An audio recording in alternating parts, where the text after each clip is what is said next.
So in many cars, especially if Android head unit like these ones, and your uh, radio isn't working, all other apps working, like if you go to Bluetooth does work, music inside already working, so the sound is there. But on radio, if there is no sound, so what you have to do, go back to home screen. On home screen, press this car settings. Usually it goes to general setting, but goes to system setting, then factory setting. Click on factory setting here. Pin is 1617.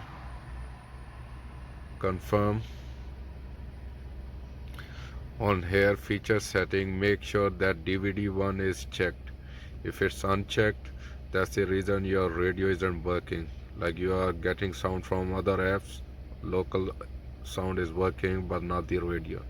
So make sure that to check that DVD feature in there and press save. It will reboot once, and I hope it will resolve your issue.